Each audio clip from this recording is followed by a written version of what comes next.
Hey everybody, I'm Evan, and I would like to welcome you back to my little monthly vlog sort of thing here, where I talk about the best, the worst, and the weirdest movies I watched in any particular month. So today we are talking about August 2025. So I think August was a pretty dang good month. I watched mostly excellent movies, a few kind of in the middle, and then a couple of really bad ones. But we'll get to that in a second. So thanks again for joining me, and let's get going. So the best movie I watched this month was kind of a toss-up because some of these movies maybe that I really like this month I need to watch again. So maybe they will show up on a year-end list. They just maybe need another repeated viewing. So that aside, my best movie this month was, it has to be, Nobody 2. I've come to terms with the fact that you don't have an average job. You guys having fun at the convention? But we haven't seen you in months. What happened to your eye? Somebody fouled me at the game. What game? The one you missed. So Nobody 2 was a complete joy to watch. It's a straightforward action film. If you've seen the first one, you're getting more of the same. So the reason I like this so much is because, well, obviously I like the actors, and everybody comes back. You know, Christopher Lloyd's back, Riz is back. He gets to be a ninja.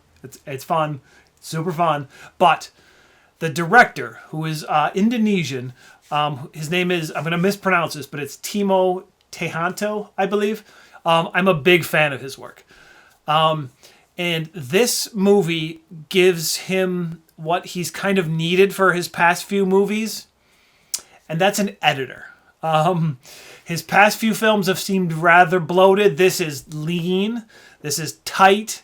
This is exactly just everything you want out of like a ridiculous, fun, action, revenge, stick it up for the little guy type movie. I absolutely adore this. Hey, city boy. Hey. Get out of here. Let's go right now. I understand protecting your sister, but there are other ways to handle things. I left my phone. Hutch, no. I don't know how well it did as far as box office, which is unfortunate because they could just keep making these. The first movie, obviously, there's a big secret that he's a secret agent, a super cool secret agent. And this one, they go on vacation. And, it's a very fun location with, like, the amusement park. And there's all sorts of destruction and fighting and punching and kicking. And it's glorious. Absolutely glorious.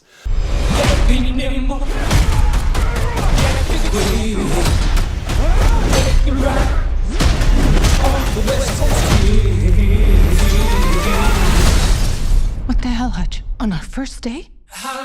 So if they want to keep making these movies, I'm going to keep watching them for sure. So yeah, it was a pretty easy choice with the amount of fun I had in the theater with Nobody 2 this month. We all have different sides. But most of all, you're a dad. Go fix this.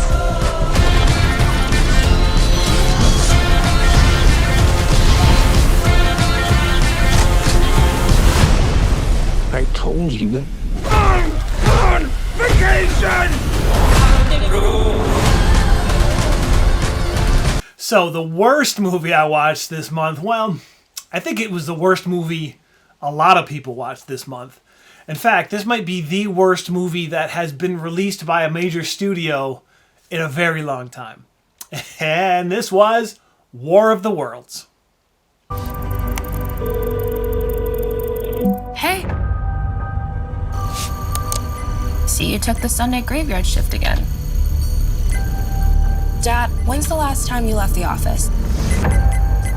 That's classified.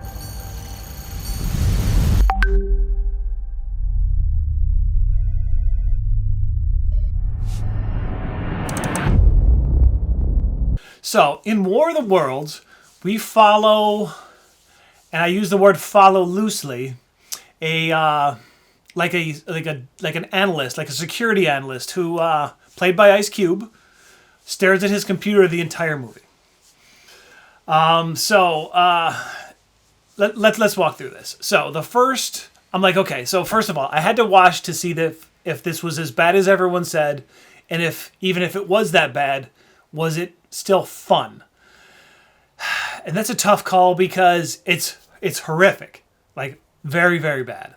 But there is some fun to be had here. So.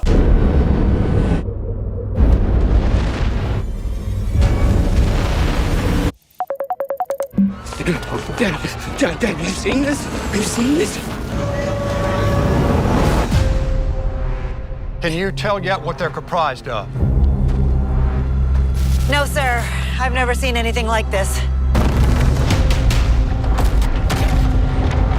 Eyewitness video is coming in from all over the world. Terrifying machines rising out of these meteors.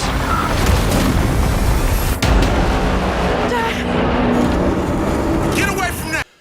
I'm watching this movie. About 20 minutes in, he's staring at the screen.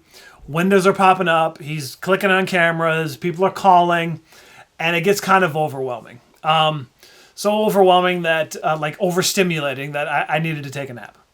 So after like a 5 or 10 minute nap, I woke back up and continued watching the movie. Surveillance industrial complex is collecting massive amounts of data with the Goliath program. Our most precious resource on Earth is data. And data is food for the superior intelligence. There's some absolute ridiculousness in this movie that I think is fun. Like the fact that the aliens eat data. So he has to stop them from eating all the world's data. And there's a really sad emotional moment where the aliens eat his dead wife's Facebook page, and it's not there anymore. Then there's some fun things where the Amazon Prime drone, which there's product placement like this all over the movie, is knocked out, and it needs to deliver this microchip so they can stop the aliens, and so it gets knocked down, and through the camera they can see there's a guy there who's afraid to pick it up and push the drone back into the air, I guess, and they motivate this guy to go pick it up by sending him a $1,000 Amazon gift card to go pick up this drone. Risk his life to move a drone for $1,000 on Amazon. Good deal, right? So it's just absolutely ridiculous. There is no way that Ice Cube read this script before he started filming this movie. I assume he just taped it to the camera and is just reading it for the first time because his line delivery is atrocious. And then they just filmed a bunch of reaction shots that they inserted in where they needed. There's other actors in the movie, and they're certainly trying hard, much harder than he is. And Clark Gregg is in this movie. I don't know why. It's baffling how this got made. And the moral of the story is Amazon Prime saves the day. Like, this saves the world. There's no other way that, because of this new technology that Amazon Prime has with their same-day delivery, that defeats the aliens. So there are a lot of people talking about this online. If you don't want to sit through this movie, I would strongly suggest like looking up someone's like kind of reaction video where they break down all the ridiculous things. I just highlighted a few of them because that's at least fun to watch. Sitting through the movie, kind of being overstimulated and then bored at the same time is it's not for everyone. But maybe if you are looking for a good, fun, bad, stupid movie that you can make fun of with your friends, this might fit the bill for you. But I think that I've said enough about War of the Worlds 2025.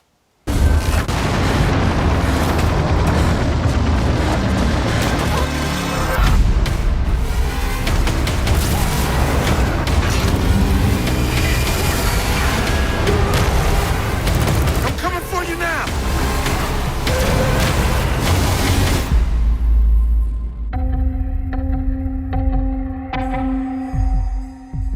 So then that brings me to my weirdest movie of the month. So this is a movie called Best Wishes for All. ごめんね。私たち年寄りのために若い人たちが犠牲になって。え？おじいちゃん。上がって上がって。今は幸せ？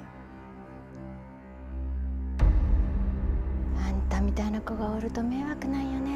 迷惑？何してんの？誰か止めてよ。止めて。So I'm not going to show a ton of clips from Best Wishes for all. I would like, if you think this sounds interesting, or at least intriguing, to go see this blind. Because I don't want to spoil anything, because I had never seen a trailer. I just kind of had heard some positive buzz about this movie, so I pressed play, and I don't regret it. So this kind of follows a girl who comes back to visit her grandparents, and everyone is acting a little strange. And that's kind of all I want to say. It tackles some themes around happiness and what is happiness and at what cost is happiness, like, worth it? What is the price of happiness? And it kind of touches on the idea that this girl, is she crazy, or is the behavior by everyone else in the world crazy? Like, who is the crazy one here?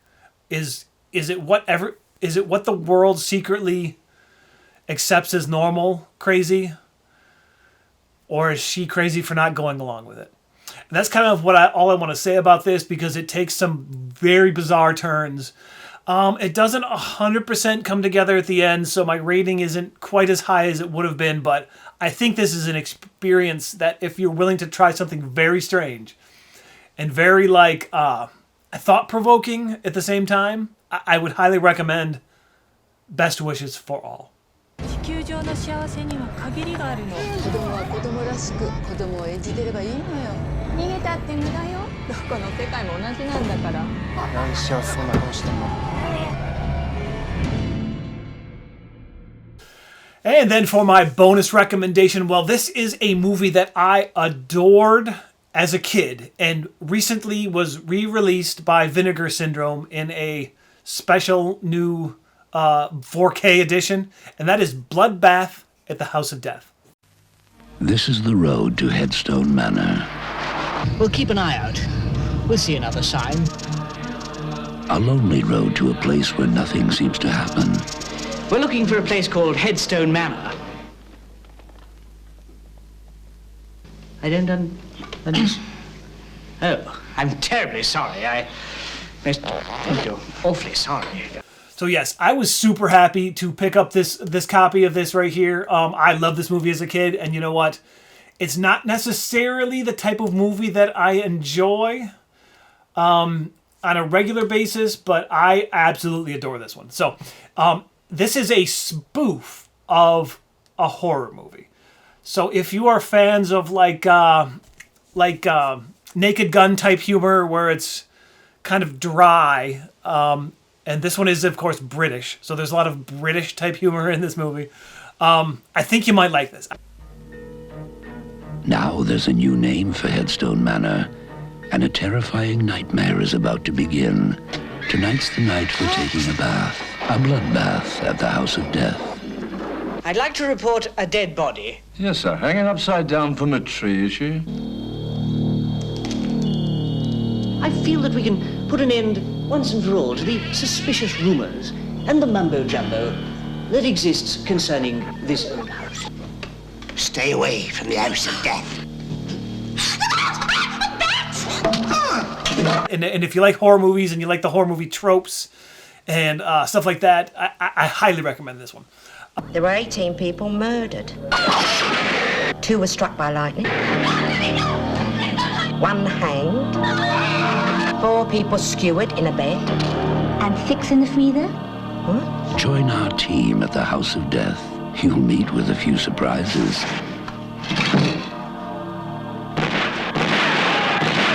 There's definitely something going on here. Well spotted, Lucas.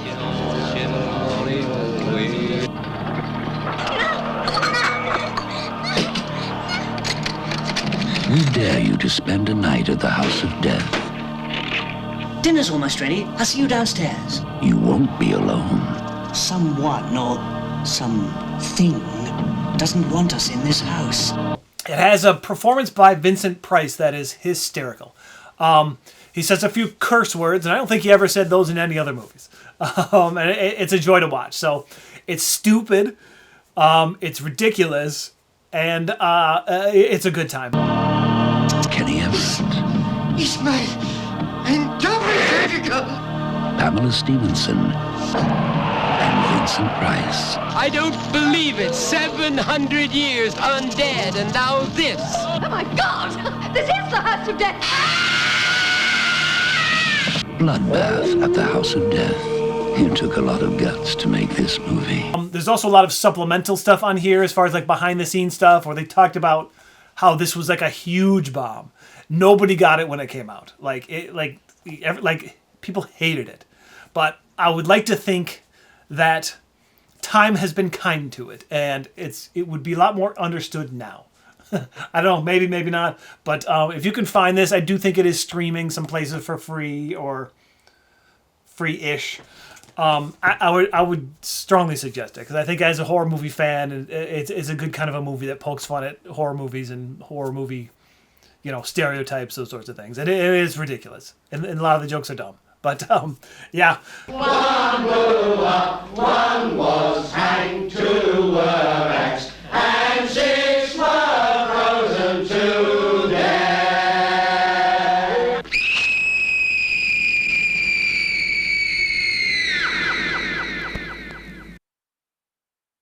That's gonna wrap up this month's video. I hope you enjoyed watching. Hoping this wasn't quite as controversial as last month's episode. But hey, you never know what kind of thing that's gonna say that might get me in trouble. Yeah. Okay. So thanks again for watching. If you want to follow me on Letterboxd, there's links in the description in the comments, and we can review movies together. All right. Well, I'm gonna call it that for today, and I will see you next month. Bye, everybody.